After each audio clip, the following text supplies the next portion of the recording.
Hi, everyone. Thanks for coming. First, a couple of housekeeping things. If you haven't signed in already, please do so afterwards. There's a little sheet to sign in over there.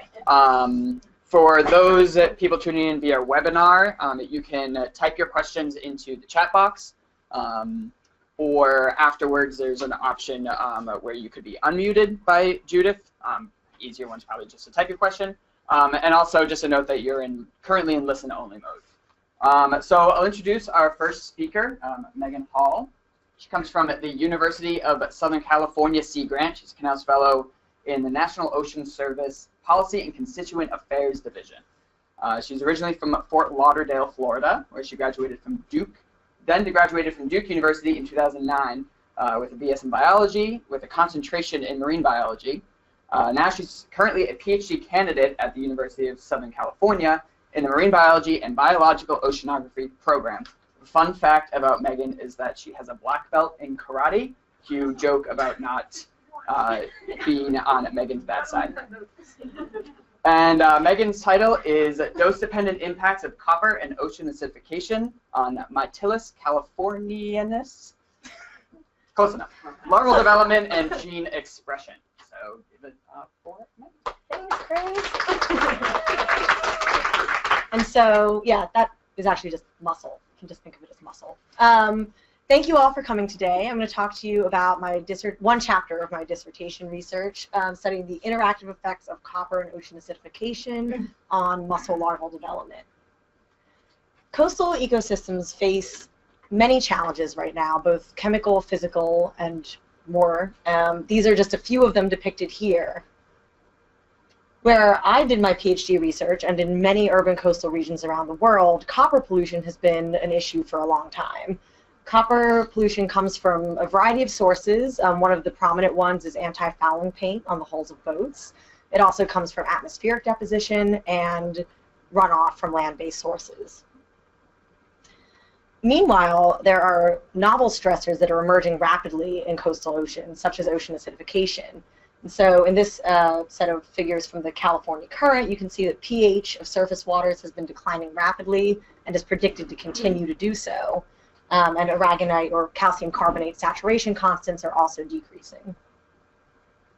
And so with all of these things happening, extant stressors and novel ones emerging, it leads us to ask, how are these things going to interact in coastal waters, and how are they going to impact key organisms and ecosystems? So when we think about the impacts of stressors on key ecosystems, one of the groups of organisms that has long been used in this kind of research are calcifying marine organisms. And that's everything from mussels to oysters, coral reefs. All of these organisms are both foundational to providing habitat. They can be ecosystem engineers and create habitat for suites of other organisms. They also are important for people in coastal communities in that they confer protection against flooding and storms. And they're also economically important often as the target organisms of many fisheries and aquaculture operations. However, calcifying marine organisms also happen to be some of the most susceptible to some of these changes that are facing our marine environments. And so in this rough overview briefly of how ocean acidification occurs, a CO2 enters coastal waters, a series of dissociation reactions progresses in which hydrogen ions are released into the surrounding water. And that's what actually drives down the pH of the water, the release of those excess hydrogen ions. But the carbonate buffering system, which has carbonate come in and react with hydrogen to drive the reaction back the other direction and form more bicarbonate, kind of buffers that pH change, so it makes it not as drastic. But at the same time, if you look at this reaction at the bottom, it drives the reaction of calcium carbonate formation, or in other words, the molecule that's necessary to form the shells of these organisms, in the opposite direction. And so essentially, it makes it harder for them to maintain their shells and form their shells. If you add metal stress to that equation, it could create even more challenges. And so copper or other metals in general have been predicted to have a range of negative effects in addition with ocean acidification on marine organisms. One of which is that changes in carbonate chemistry are predicted to potentially alter metal bioavailability and thus make the metals more toxic to marine organisms. Alternatively, just the added stress of dealing with both of these stressors could pose an energetic challenge to the organisms, could target similar pathways, and make it harder for them to cope with these kind of stresses. If you look at larval calcifying organisms and larval bivalves in particular, which is the really early life history stages, these problems only can become worse. And so essentially, in this first 48 hours of development for most bivalve larvae, that is when the initial shell is formed, the calcium carbonate shell that they'll grow and expand for the rest of their lives. And ocean acidification in studies that have happened already has been shown to delay development of that shell, create abnormalities in the development of that shell, and in some cases even prevent them from being able to create a shell at all. And so failure of larvae to develop normally could lead to big ecological challenges like decline in population, and that could also impact economic factors as well. On top of that, mollusk larvae are particularly sensitive to copper as well. And in one of my other chapters of research, I also found that copper targets shell formation genes as well as ocean acidification. And so you can imagine how these problems could be compounding and create more issues. However, although it seems like based on these things it's all doom and gloom, there is some evidence, these studies aren't that frequent, but there are occasional, that ocean acidification may reduce metal toxicity to some extent in some systems. And so this kind of suite of evidence makes it difficult to predict how metals and ocean acidification are going to interact to impact the health of important organisms. And that leads me to my two research questions that I'm going to address today. First of all, how will co-exposure to copper and simulated ocean acidification impact these sensitive early larvae? And second of all, what are the molecular and physiological mechanisms of the impacts that we see? So to address these questions, I use standard embryo-larval toxicity assays. And to walk you guys through what exactly that entails, in general, you'll take your parents into the lab. So this is a female mussel, a male mussel. Spawn them in the lab and generate embryos. You will then expose the embryos to whatever your conditions of concern are, right? So whether it's copper or ocean acidification, you'll expose them to that, usually at a range of different concentrations or doses in order to detect their effects across that whole range.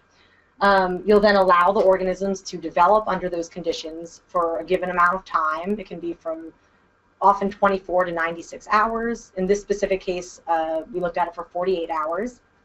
And at the end of that time, you can measure your endpoints of interest. So my two endpoints, and the two endpoints that are used in many of these typical embryo-larval development assays with mussels, were survival and normal development. So survival is pretty self-explanatory. In each concentration, how many of the organisms lived, how many died. Normal development may be a little bit less clear, but essentially, at that 48-hour period, a normal, healthy mussel larva should look like this. It should be what is called a D-hinge larva or a D-veliger. And if they don't look like that, though, it means something's gone awry. So in the figure in the upper right-hand corner here, you can see a normal D-hinge larva compared to an abnormal larva, also at 48 hours. And these animals usually don't survive long either and are more or less an ecological equivalent to mortality. And so essentially you can look at these endpoints across your range of doses, and often you see a sort of sigmoidal response pattern like these curves here demonstrate. And where those curves fall along your x-axis, your toxin concentration, shows you how sensitive the organisms are to that toxin. So for my specific experiments in this case, I looked at 7 different copper concentrations with 2 different partial pressures of CO2, both modern day CO2, which is about 400 parts per million, and one of the end of the century projections, which is about 800 parts per million. Each of those condition combinations had 3 replicate containers, and I repeated this whole thing 4 times with 4 different sets of mussel parents. And so, if we go back to this first question, how will co-exposure to copper and ocean acidification affect the early larvae? And we look at those two endpoints of survival and normal development. This is what you see. So I'll walk you guys through these graphs. On the left, these four are survival plots in the four different crosses. On the right, these are normal development plots in the four different crosses. The blue line in all of these cases is the modern day CO2 condition. The black dotted line is the future projected CO2 condition. The x-axis is copper concentration, and the y-axis is the proportion of your given response variable, whether it's survival or normal development. And so if we look at survival, you can see in almost every case, survival is actually more sensitive to copper in the lower modern day CO2 treatment than it is at the future CO2 treatment. Black stars above the bars indicate if there's a significant difference in that shift, which it is in the first and the fourth experiment. But in general, you see that kind of shift in the survival, making the organisms better off, apparently, in the higher CO2 condition. If you look at normal development, you see a similar trend, but it's a little bit different. So in the lower copper doses here, you typically saw that animals developed more normally at the modern day CO2 conditions, kind of like what you might expect. But again, when you got to mid-range copper doses, you see again that that black line is further to the right, or that the organisms are apparently less sensitive to copper in the future CO2 dose. And so this kind of highlights again the fact that it's difficult to predict how metals and OA are going to interact, right? This kind of points again to those small set of studies that did show that OA can actually reduce toxicity. And to kind of get at the heart of that question, we want to ask, what are the molecular and physiological mechanisms of these observed impacts? And specifically, what might be driving that reduced copper toxicity? So just a few notes on the benefits of using molecular detection methods. So first of all, molecular detection can help you work toward a more mechanistic understanding of what is happening physiologically. It can reveal specific biochemical pathways that are targeted, and it also opens up many other downstream avenues of research, which I'll discuss in a little bit more detail toward the end of the talk. On top of that, molecular methods can provide more sensitive indication of toxicity, in that organisms may be responding physiologically at levels where you can't actually see gross morphological changes, and molecular methods can pick up on those changes. For this talk, when I talk about molecular detection, I'm specifically referring to gene expression. And so to make sure we're all on the same page with gene expression, we will visit the central dogma of biology. Fun. Okay, so basically all organisms have a genetic code, DNA, right? And in order to create bodies and function, that DNA has to turn into protein somehow. And the way that it does that is RNA. And so this is a dynamic process. It changes with time. It changes with different environmental conditions. And it can be very informative for those reasons. It can be very sensitive to what is happening around the organism. And so, using RNA sequencing, you can take a snapshot of the RNA expression at any given time or under any set of environmental conditions in an organism. And so, you may see different genes being expressed at different levels, and ultimately, those things can highlight what biochemical pathways are being targeted, what the organism is doing at that most fundamental level of biological regulation. You can then kind of take those snapshots and compare them across environmental conditions or different organism health states. So, for example, if you look at a normal larva, let's say you're looking at just one gene, the blue gene. In this case, if you're looking at the blue gene in a normal larva under normal ocean conditions, you may see a pretty high level of expression. However, if you look at the expression of that same gene in an abnormal larva under maybe a toxic condition, you may see that that gene isn't very highly expressed. And in that way, you can look at the profile of a gene's expression across a range of concentrations of whatever your environmental condition is, a toxin or whatnot. And you can do the same thing and compare RNA levels of every expressed gene across the entire genome, which is on the order of tens of thousands of genes. And that's about how many I was working with in this study. And of course, all of those are going to probably exhibit quite different patterns. So you may have some that exhibit this kind of pattern like I showed you before. That is called downregulation, when a gene starts out at a high level of expression in the control and then decreases with an increase in concentration of the toxin. You may also have upregulation. You may see upregulation and downregulation in a linear pattern rather than sigmoidal. Or you may see non-monotonic responses where genes are actually increasing and then decreasing, or vice versa. And so, using that kind of profiling, we can address how does gene expression across the transcriptome respond to copper and ocean acidification, and use that to answer this question of what is or might be driving reduced copper toxicity. And so we use these patterns in this study to address two broad potential theories of what might be happening. The first of those is that copper toxicity could be reduced by a chemical mechanism, meaning that before these things are even entering the organism, the interaction of the chemistry could actually be preventing copper from getting into the body and the cells as much. And this might be the case because of cation competition with hydrogen ions that are now in excess, right? If this is the case, you would probably expect to see the similar genes responding, right? And probably responding in the same direction, but because less copper is ultimately entering the body, you wouldn't expect to see that response until a slightly higher nominal copper concentration. So, for example, here, the blue curve is the response at modern-day CO2 conditions. The red curve might be a response at future CO2 conditions, and you would potentially expect to see the expression of genes shift a little bit to the right, being less sensitive.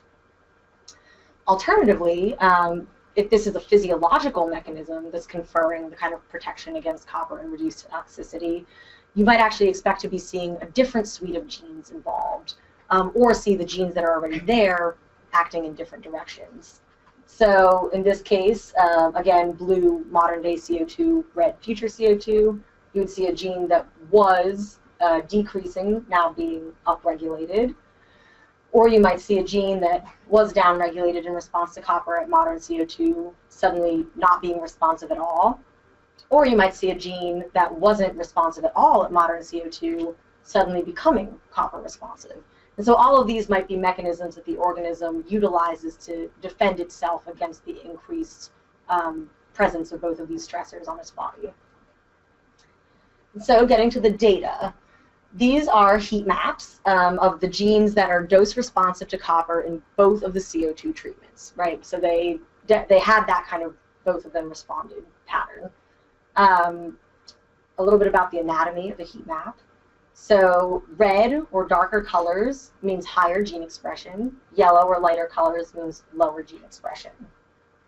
The samples that are surrounded by blue boxes here are all samples from ambient modern-day CO2 conditions, and the columns increase from low or control copper to high copper in both of these cases. And these boxes here are surrounding samples from future CO2 conditions. Same pattern with copper increasing from control to high. And these on the bottom are the same samples and genes as you have up here, but they're hierarchically clustered, meaning that the samples are all put together based on how similar the expression profiles are across the whole set of genes. And so, what does this data tell us? Essentially, it kind of reflects that same morphological pattern and shows that the response at 800 parts per million is slightly shifted to higher CO2 or higher copper concentrations at the higher CO2 dose. So to walk you guys through where you see that exactly, this is an example of expression at the modern-day CO2 condition at one of the mid-range copper doses. If you look at the expression at that same copper dose in future CO2, you can see it's a bit darker, right? It doesn't really quite look the same as this one. However, if you look at that expression profile at the higher CO2 dose at a slightly higher copper concentration, you can see that now they look much more similar, maybe even pretty identical. And if you look at the hierarchical clustering, you see that these two, the slightly higher copper concentration at the future CO2 condition and the slightly lower copper concentration at the modern CO2 condition, cluster together and are very similar, in fact. And you see the same pattern in upregulated genes. So all of this is kind of indicative of this sort of gene expression shift, same genes, same direction, but shifting to higher copper concentrations. At the same time, we did also see some novel molecular response to copper at the higher CO2 concentration. So in these Venn diagrams, all of the pink, the fully pink area, represents genes that were only responsive to copper at modern-day CO2, or in other words, had sort of this pattern, right? On the other hand, these little yellow bits here represent genes that are only responsive to copper at future CO2 conditions, or in other words, this kind of pattern. So these are what we might call novel markers of the combined effects of CO2 and gene expression. To take that a step further and actually ask, what are these genes? What are these kind of novel pathways that might be activated? We can do a pathway enrichment analysis and look at the pathways that are specifically modulated at only low CO2, or I mean only high CO2, sorry. So here you can see in this Venn diagram on the right, there are 45 pathways that were only downregulated at the future CO2 condition, and 99 pathways that were only upregulated at the 800 parts per million CO2 condition. So these are all things that are kind of showing that there's a really unique physiological response occurring here. And so if we actually look at what the functions are that are involved in these, among the downregulated genes, or downregulated pathways, there were a lot of terms related to neurotransmission, neurotransmitters, especially the glutamate cycle, which all involves ultimately the formation of GABA. And so all of these are really important neurotransmitter molecules that can impact organism movement, behavior, overall well-being. At the same time, we saw some downregulation of cation and anion symporter activity, and I think this could probably be involved in modulation of uptake or export of copper from the cells. In the upregulated pathways, you saw fatty acid synthesis, which interestingly has also been found in the literature before to be upregulated or increased in production in high CO2 conditions. And also saw DNA repair being upregulated only in the future CO2 condition. And you know, I think that could definitely be explanatory as to the well-being of the animals, because copper is known to damage DNA via oxidative stress. So getting back to this question of what is driving reduced copper toxicity.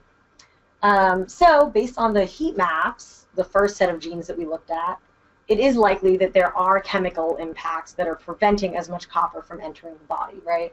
And this expression signature generally supports that. However, it does seem like there's probably some physiological role as well.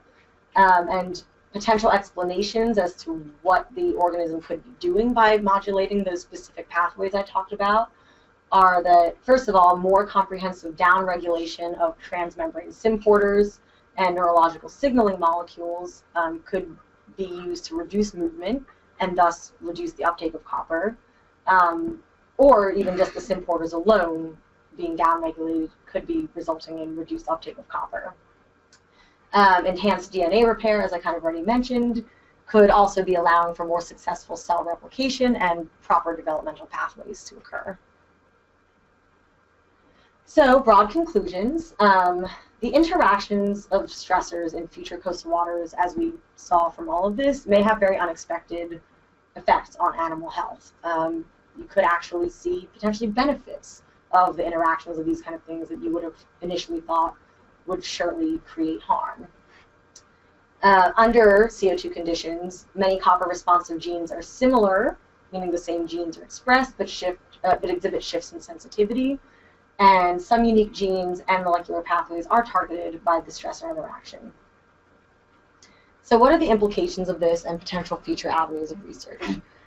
So the implications for understanding molecular drivers of toxicity can be pretty important. First of all, these things can be used for novel biomarker discovery.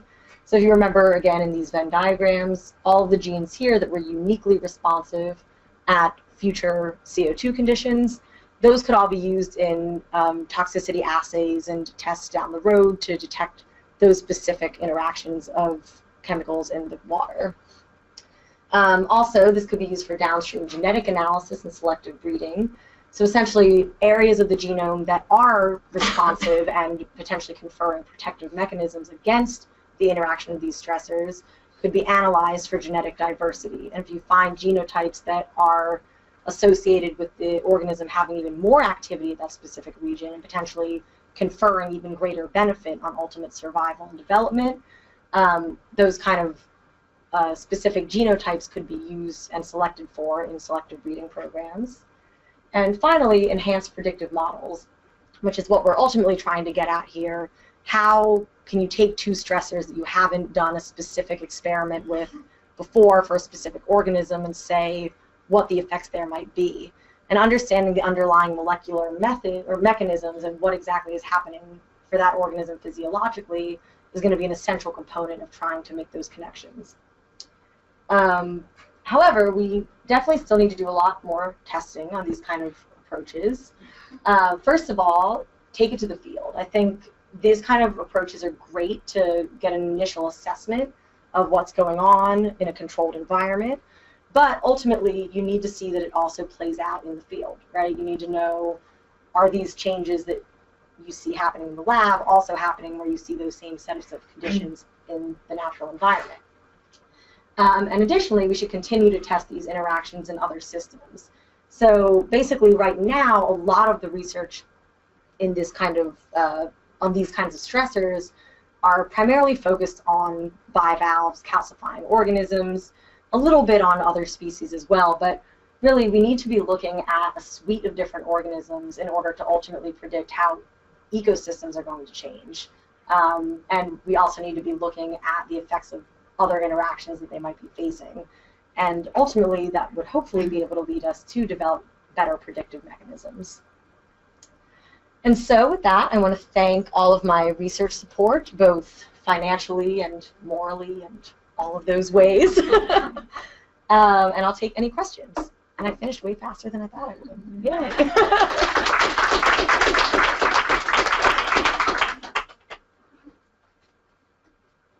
James. How similar across other calcifying organisms, especially commercially important ones, are the pathways that you investigated here? It's a good question. Is it relatively conserved pathway? It's relatively conserved, yeah. I mean, in bivalve mollusks, there's a lot of similarity. I mean, there are definitely differences, especially when you start looking at the genomes, but they're, compared to a lot of other organisms, they're much more similar. Yeah. And have there been any field documentations that reinforce what you found in terms of the interaction with copper toxicity? Yeah. All of the experiments that have kind of showed the potential beneficial effects have been in the lab, or at least all the ones that I've seen. So yeah, I haven't yet seen anything in the field that confirms the reduction. But there also haven't been that many field studies in general. And so if you look at the relative proportion of field studies, it's definitely, I think, not surprising that you wouldn't have necessarily seen that effect emerge yet. And it's especially difficult to study these early life history stages in the field in any kind of controlled way because they're small and mobile and you can't really... Not necessarily a field experiment, Mm-hmm. documentation, for example. Oh, I see what you're saying. Yes. No, but there also aren't many areas that have these levels of CO2 yet. This is pretty much what's predicted to occur within the next, like, 30 to 70 years, depending on which climate projection you're looking at. But, yeah, it would be good to see. Well, it would be good to see. Yeah, it would. I know. Max? I may have missed this, but where did you get those copper concentrations? That's a good question. I didn't say that. But so these are copper concentrations that are very typical of ambient water in slightly contaminated harbors. So highly contaminated harbors may have up to like 30 to 60 parts per billion copper micrograms per liter. These ones are what you might see in kind of like most Southern California harbors on almost any given day. Potentially a little bit on the low side of that range, but those are definitely concentrations that are environmentally relevant. Melissa. Does the copper in the water that you feel, is it generally throughout the water column or in particular areas? I'm thinking like if in nature there's any sort of dive vertical migration of the larvae, they're constantly being exposed to Right, right. That's a good question. The copper itself doesn't, from my understanding, have any specific location within the water column. I mean, if it's like, if the copper is coming from a runoff plume or something, fresh water going into the salt water, that will probably stay toward the surface because of just the difference in density. But once it's actually in the water, it's probably more or less just going to get mixed in evenly. In the sediment, there are definitely higher levels. So in fauna and sediment are often at higher risk for these kind of things, or organisms that live near the sediment and eat that. And mussel larvae, I don't believe they exhibit that much vertical cycling. They're not really that active of swimmers and movers relative to a lot of other marine larvae. So I don't think there would really be that much of an avoidance response. I have an online question for you. Okay. It's a multi-part question from Joseph. What were the programs used to test significant pathways? What was the analysis program to test for significant differential expression given the multiple concentration and comparisons? Did that program compensate for the multiple comparisons when testing for significance? Does that program or a separate one specifically test for genes with a significant non-monotonous response? Is that a committee member? Okay, can you ask each question one by one, and I'll answer each one as I go along? Okay. What were the programs used to test significant pathways? Okay, so first I'll say to test the significant response to copper, all of the genes I showed here, I use a program called sigmoidal dose response search, which was used initially to identify genes that respond to different pharmaceuticals or drugs or metals potentially in a sort of sigmoidal pattern. To look at the actual enrichment of pathways, I use the Cytoscape plugin Bingo, and I looked at the sets of genes that I had identified via SDRS and looked for significant enrichment there. I did also, in another set of genes not represented in this study, use both DE-seq2 and EDGE-R to look at differential expression, and that all is a whole other story, but I kind of use that data to address a different question.